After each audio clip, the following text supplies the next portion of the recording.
delighted to be joined on the show tonight by Jonathan and Suzanne from Derelict. Hi guys, how you doing? Hi. Hi, good, thank you. Thanks for having us. Hi. Thanks very much for joining me tonight. Second time asking with Jonathan. I had some issues before, but we'll get there this time. It's all good. So we are now speaking post-Frightfest, or maybe Derelict, as I say. And how was the experience of being there? Suzanne, had you been to Frightfest before? Was that that first film? No, that was the first time for me. So yeah, new experience, but absolutely loved it. It was brilliant. Yeah. And Jonathan, yourself, was it the first time? Yeah, again for me it was a first, and yeah, I once nerve-wracking idea of showing our film to the public was done. Yeah, it was great. I had a great time actually.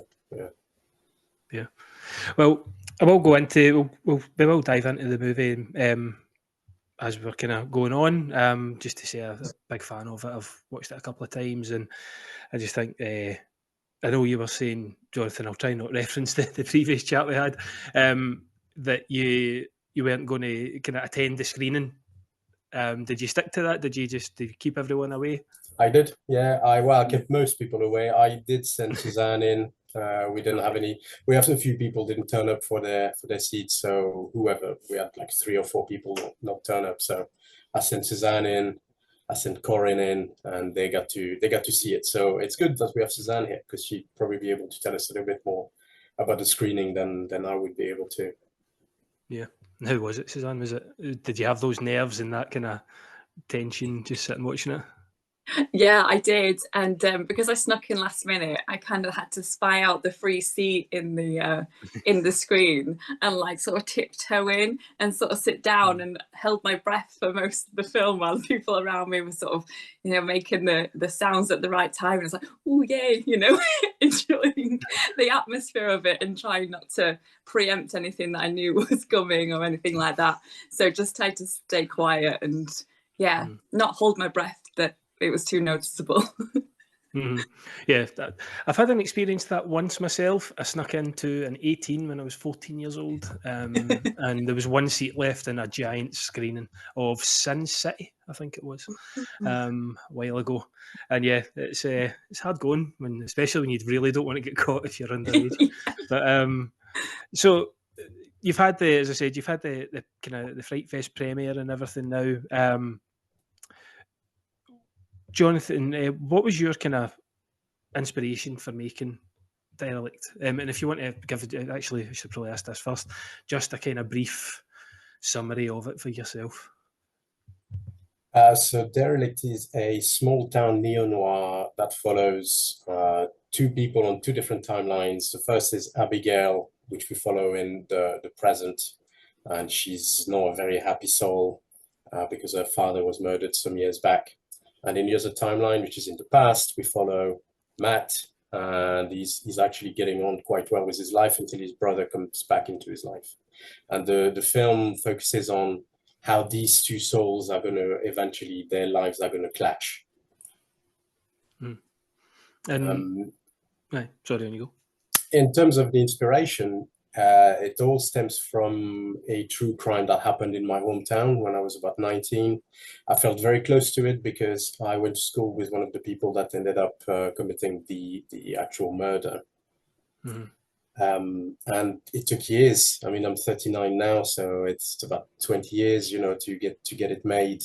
It's I think what was always striking to me in this thing, outside of knowing him and having to reconcile this idea of who he was with what he'd done, is the fact that, and this is in the film, it's the fact that they had so many opportunities to walk away from this, and they didn't. And that, to me, that was always, I just never could understand why. And that created a thing, like an obsession, you start obsessing you. Why didn't they walk away when they realized he was almost in a coma? Why did they carry on? Why? For what? And so that led me to creating this kind of fictionalized version of these events. Sue's character, for example, is not a real person, but it's inspired by the documentaries about the families of the victims. And Suzanne, when did you first hear about the project? Is it something that was, had you met Jonathan before? Had you known each other? Or was this first time working together? This is first time working together. Jonathan got in touch with me, actually. I think it was via social media. And then once I made sure he was a real person and this was a real thing, and it was all safe, then we spoke about the film and I read the script. And as soon as I read the script, I just loved it straight away. And I loved the character of Abigail, and I was just desperate to be able to play this character. So self-taped and sent it off. And yeah, it all sort of started from there. Mm. And it's yourself and Michael Coombs as Matt are the main sort of story for the main body for the story. You have, it's kind of limited screen time. Again, I'm not going to try to go too in depth into spoilers or anything like that with it. But working together on what is particularly quite dark sort of subject matter, is that do you think it brings out the best in yourself and Michael working on that sort of script? I think because Mike's so great, and when we were on set, we were able to have time away from the heaviness and the rawness of the script itself to just sort of, I don't know, kind of bonding in a friendship way. And like I say, he's such a great guy that we managed to keep those two things separate. So it was never like too heavy going home with this obviously very difficult subject matter, which I'm sure, you know, most people can relate to. And yeah, it was all about having that balance. And he's such a professional as well that was never a problem to get that. Yeah. And Jonathan, when structure-wise with the movie, there is obviously a point where both lives kind of intersect, and there's a before and after to the plot. Structure-wise, was that always the plan for it? Did it develop as your kind of story developed, or was that your main kind of focus? The structure was already in the script, so the script was already split into chapters. And actually, to be fair, we didn't go too far away from the script. There was a few scenes where there was a lot of improvisation, but we knew where the scene was going, and the scene was scripted. It's just that we didn't want the actors to stick too close to the dialogue. Because actually a lot of what happens in Derelict is it's very visual. So nobody really explains the plot. You don't get somebody who goes, what happened to blah, blah, blah. It needed to be through the images. So there was a lot of incidental dialogue. And I felt that for that to feel real, the actors would have to improvise it at times so they could talk on top of each other or argue. Or but outside of that, the whole structure of the story was pretty much in script form. I think the only thing that might have changed is one of the titles. I think it was called, I can't remember what it was called, but it ended up being called Two Brothers. And I actually like that because, I mean, that's just being a cinephile again, but I like that because it kind of threw the film back to the films that I liked, like American History X. Somebody picked that up actually in the reviews, which is there's one of the songs from the soundtrack is called Two Brothers. It's about two brothers. That was a clear influence, and so actually changing that title was a little nod to that. But I think outside of that, the structure of the script was pretty much what you have on screen. We didn't make it up in the edit. Nice. And in terms of filming for yourself, Suzanne, did you film kind of structurally from A to Z, or was it chopping and changing as you were kind of going? There was some to and fro with the sort of the timeline, which is always the case with filming, with locations or even daylight, things like that, and actors having certain days booked. Myself, I was there for mostly a 3-week block, and then there was 2 separate locations outside of that. And yeah, the timeline would switch, but I think we were always given that opportunity to sort of log, right, this is day 7 of this story, and this has happened previously, and this hasn't happened yet. And it's that, you know, discussing that at the beginning of the day. And just as Jonathan was saying, there's moments where we were given this, you know, this time to improvise. Was just this absolute joy of that. You don't always get that, just this trust of a director to say, just do one more take and just sort of see what happens. And sometimes that was useful, and sometimes maybe that wasn't. But for Jonathan anyway, but we enjoyed it. And yeah, it was just kind of, yeah, it's a bit of a free rein on something that was spoken about, was very evident in the script as to what needed to happen in that scene and how the story was going to continue. And we all stayed true to that, but having that sort of area to play with was always fun. I think the thing about that, though, is that, you know, you get into some very complicated things when you make films, and the most ungrateful thing is that audiences might not even notice. But when you know, there's just the first scene where you see Suzanne, there is one shot that's been shot in London, another shot that's been shot in Hereford, and then the shot after that is somewhere else in Hereford, and you've got to make sure that this doesn't come across in any way. It can't be betrayed.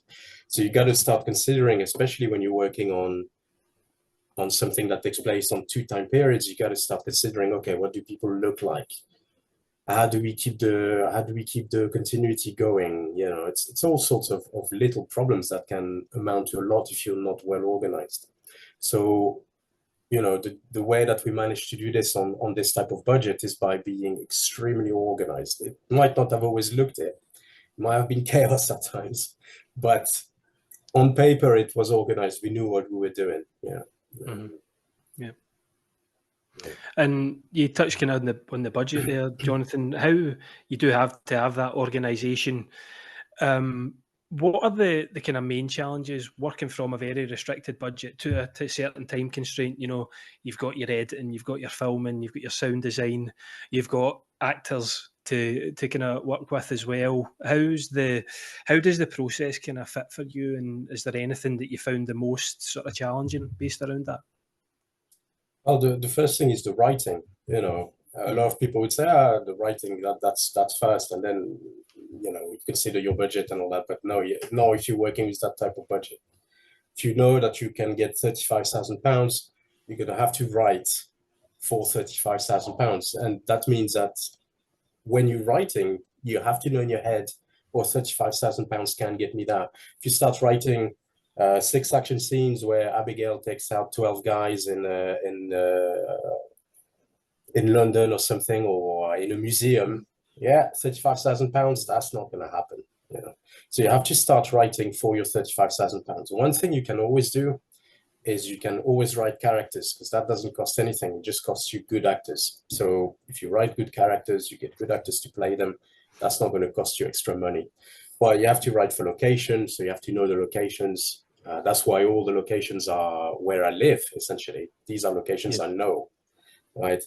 And I mean, the other thing is, obviously, for me, doing an awful lot of jobs that would cost a ton of money. So the cinematography is done by me, the lighting is done by me, I do the editing, I do the sound editing, I do the grading, I mean, you know, you name it, and I've got to have a hand in it. And then I keep it to a very small crew. I have an assistant and I have a sound guy.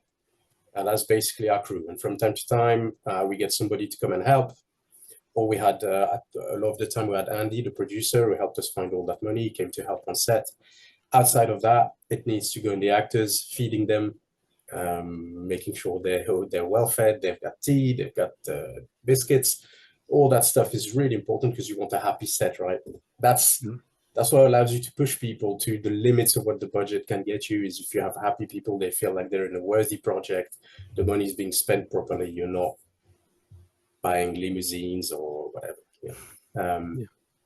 I think that's the secret. And then you find, you know, people like Suzanne. She's great, she's excellent, right? But she's also currently not the most known actress in the UK, right? So you go with somebody who's great, but is willing to work this film and do the best performance of their life every time, you know. And that's what our cast has in common. All of them are great actors that aren't particularly well known yet. We hope they will be, but that's a different matter altogether. And you touched there on filming on that budget and having, if you did have big action scenes, etc. One thing with Derelict is perhaps people going into it might think it's a kind of guns out revenge movie. There is elements of revenge that are kind of laced throughout it, but it's a lot more stripped back than that. It's very character driven. There is violent elements in it, but not necessarily over the top sort of explosions and everything. Is that was that a budgetary thing, or has that always been the story? Was it always about the two people basically? I don't think that was ever a budget thing. But okay, for example, the budget thing is, okay, well, you crystallize, trying to get away from spoilers, you crystallize a revenge in one character, right? In the film, that's essentially what ends up happening. If you had more budget, maybe you'd do 6, 7, right? So she goes and she, maybe. But the core of the story was always the same. We wanted to do a realistic thing. That was always the process in writing was, okay, well, we're writing this revenge movie, we're setting up expectation. For a revenge movie, when you see her, you might think she's some sort of angel of death or something. But essentially, it's all about how trying to get that revenge reality always comes in and kind of skews it. So you're playing with well-known tropes, but you always kind of take them the other way. The reality of things, how it would actually happen if you were searching for a weapon or searching for a gun or trying to kill somebody. How it would actually happen at this stage, for me, right, is more interesting than the cinematic way, because cinematic way, we've seen it a million times. All of a sudden, what we might not have seen a million times is someone's trying to get a gun and, oh, look, actually, it's hard getting a gun in the UK. It's not the way, in most movies, you don't get into a dark alley and pay someone and they give you a gun and that's it. That's the end of that. That's not how it happens. These things are hard. Killing somebody is hard. And that was always the process. Budget really came into consideration when it's, when it's how many days of shoot, what locations can we afford, this sort of thing. But if you write it properly, that's never an issue. Then you have to stick to the amount of days that you've planned. That's the thing. You don't have any extra money for an extra day, or that doesn't happen. So it's a lot of organization. Don't know if that answers your question at all. Yeah. So it's basically just thinking the kind of the way the story plays out. As I said, and Suzanne, your character of Abigail, she's on a revenge mission of sorts, but it isn't your Taken, for example. Let's just use that as a kind of throwaway one. It's more based around her struggles to, I'll try to word this again without giving away anything, come to terms with what's happened with this issue again. Your character, Abigail, coming to terms with what's happened, having a kind of real world struggle when, people every day people will feel wronged and feel an element of anger. It doesn't play out like a Taken. It plays out more like Derelict, where there is struggles and bad choices get made on both characters' side, the side of Matt as well. How's that, again, for yourself, just being able to delve into that sort of the kind of tortured soul almost, if I don't want to sound too dramatic? Yeah, it's that to and fro that is so relatable, isn't it? It's not you make a decision, you go and do it. Nothing's ever that simple. There's all these other the hurdles that you face along the way, and then new decisions. And yeah, I think revenge and grief is such a powerful thing, and to follow that, it's such an extreme, but it's never that straightforward. And that's what's so great about Abigail's narrative, to have to keep, tackling each hurdle at a time. And yeah, I think that's what makes her sort of journey through the story so interesting. And don't get me wrong, that wasn't easy. Even at the script writing stage, you get to moments that are going to be hard hitting, or they're going to be yay moments, and you want to write them very much like a genre film. and you can't. There's moments, one moment in particular, you know, the one bit in the film where it was so tempting to make it so cool and so a little bit more badass, just a touch, you know. And in fact, we did, when we got on the set, we shot it, and then, you know, I think it was Sue and Darren came up with this thing that they did, and they did a line, and it was very cool, and everybody was like, oh yeah, this is very cool. And then when you get at that moment, when you get to the edit, you go, yeah, but it is cool. Yeah, it is cool. Yeah, but it's not, it's the wrong film, you know. That was hard. That was hard because I'm a genre fan, you know. I'm a huge genre fan. Of course, I want Suzanne to grab a shotgun and go and murder 12 guys who wronged her, you know, of course.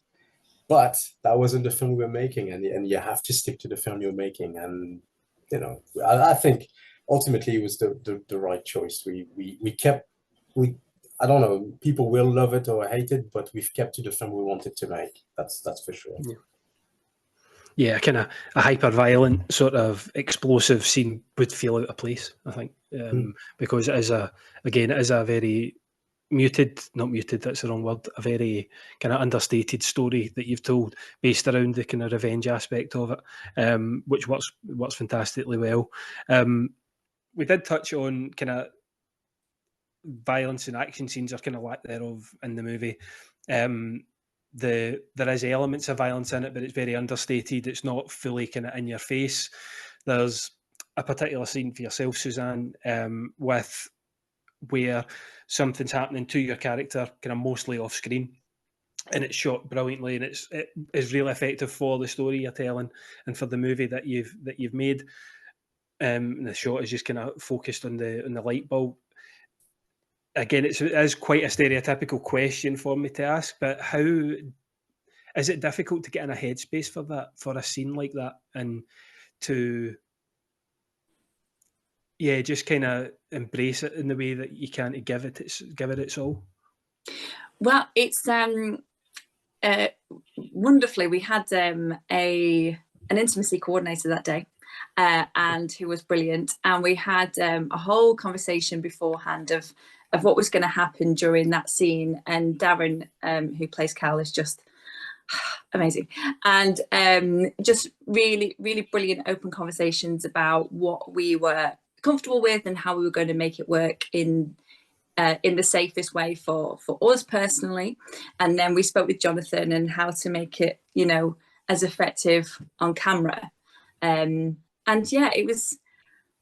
I love the decisions that Jonathan made. I don't want to give anything away, but with regards to where the focus stays, which just gave us license as well to be quite creative with it. Yeah, the limits of what the audience see and what they don't, and yeah, and those moments, I feel like Daz one point hit the light bulb, and it was just these absolute moments of, it's that temptation for an audience to see as much as possible, but also feel robbed of something. And if the lights moving, then there's elements that they might not capture or see more of, and just in this quite frantic moment, the cinematography of it is really beautiful. But yeah, on the whole, sorry, going back to your actual question, it was, yeah, it felt in very safe hands filming that scene because of the people around us at the time, and beautifully written as well. I thought it was quite a dramatic and a raw scene to approach. So yeah, having that sort of safety net around it was just the best way to be able to embrace that scene. Yeah, it certainly feels like the most. Sorry, when you go, John. No, go on. It certainly feels like, as you said, the very raw scene, probably the most horrific scene, I think, in the movie. Horrific, again, beautifully shot, beautifully made, but very powerful way where it kind of portrays. And the character of Cal is top tier scumbag. So, like, that was a great job on him. Yeah. I mean, I had massive anxieties about that scene, you know, because we made a creative decision, and I thought, okay, that's going to be the moment where people either disconnect completely from this film, or they go, that's great, because you basically choose to frustrate your audience because they want, and we've had people going, oh, I want this camera to turn the other way, and it doesn't, and that's what it should naturally do, and it doesn't. And when you think it will, it still doesn't, and she gets pushed out of frame and she does not come back in the frame at that stage. And I genuinely, after I made the decision, once the film was edited, I was looking at it going, oh God, I hope people get what we're going for. So the fact that you did, that's amazing. Yeah, it works, as you said, it works for the movie that you're making. And I think maybe in lesser hands, a movie like Derelict could be, it could fall into tropes and it could fall into hack and slash 'em sort of thing. But for the movie that you've made and for how fantastically well put together it is, it all works great. It's gushing too much, but that's just my way. It's a bad habit. I've got a habit of doing it. It's okay. Aye. So don't let me stop you. Aye, okay. So yeah, we've got emails as well now. It's fine. I can say to him I'm feeling it. Jonathan, there was something that I was wanting to ask you. We kind of touched on it a wee bit when we spoke before, but you said I think you were brought up in France until you were 19, but then you moved to the UK. Do you feel? I was 22 when I moved to the UK. So. All right. Okay. Right. Yeah. So, do you think having that kind of different perspective, having been brought up in France, moving to the UK, seeing two very different styles of life at quite a young age, to be having that sort of new life starting up for you, do you think that gave you a unique perspective? And if it was maybe made by someone who was maybe just UK based their whole life, do you think it adds to your kind of input to it? That's a great question. I mean, I don't know if it gave me a unique perspective. Certainly, what I chose to do was to kind of rub the Frenchness away from myself in a way. So when I first moved here, I didn't call home. I didn't eat French food. I didn't talk to French people. So it was like completely moving away from my culture. The funny thing about going to a different culture is it's not. I think there's an idea in people's mind that if you move to a completely different culture, say you moved from Europe to Japan, that the culture shock is very hard. But whereas if you move from France to the UK, we're kind of the same. But that's where they're wrong. I think actually the more different the culture, possibly the easier it gets to get used to a whole new world. Whereas when you have a slight culture differences, you get caught up on the small differences. That's where you get caught. That's where you get caught as being different. It's the little things, the way that people ask a question, or the way that people ask for something, or the way that politeness is seen, or the way that the bluntness is seen. All these sort of things that you kind of have to. It's small things, so they're easily forgettable. In terms of how that translated into the movie, it's very interesting for me because the words Shane Meadows keep coming back all the time surrounding that movie. And as much as I, absolutely, I'm proud of that affiliation, who wouldn't be? The main inspiration is La Haine, Mathieu Kassovitz, and I've not seen anybody saying, oh yeah, it's kind of like La Haine a little bit. And that's as French as it gets, And that was the main inspiration for me. Yeah. But like I said to you, the thing was that I also worked with two screenwriters who essentially their job was to delete the Frenchness out of it and make it very, very British. And the true crime happened in France, obviously, but you need to transfer that in the UK. And again, so what I was saying about the culture clash, where you get caught on little things, well, it's the same when you write a script, you get caught on little things. So when you have writers that go, hang on, that's not very British. The way that this is happening feels wrong. Nobody in Britain would behave that way. That led us to, so a small thing, for example, was the relationship between Ewan and Dean Kilby's character. For me, it just felt natural. Yeah, they knew each other. But for British eyes, the first thing that was brought up is, yeah, but where would they know each other from? They're from completely different circles. And this class aspect, and I'm not saying we don't have class issues in France, but that was a very specific British class aspect that escaped me. And so they kind of got onto all these little things, and they've corrected them and reworked them. And yeah, again, I went on and on. I don't know if I answered your question. Yeah, of course. Yeah, so okay. It was So it's the, as you mentioned it there, and I think coming from a personal aspect of culture shocks, you can go to somewhere like Asia, and I've been to Thailand, and you step off the plane and everything just kind of hits you straight away. You know you're somewhere different. Whereas you hop on the train, you can get the train from Glasgow to Paris. Well, a long way, but you can get the train from Glasgow to Paris, and it is the subtle differences because you're a European city, but it's very, and those are the smaller kind of nuances that you need to adapt. That's right. Even from Scotland to England, it's slightly different. You know, Scotland's a wee bit better, but that's fair. Oh yeah, no, I agree. My wife's Scotland. English. I'm allowed to say that. It's fine. I love Scotland. You know, Scotland's amazing.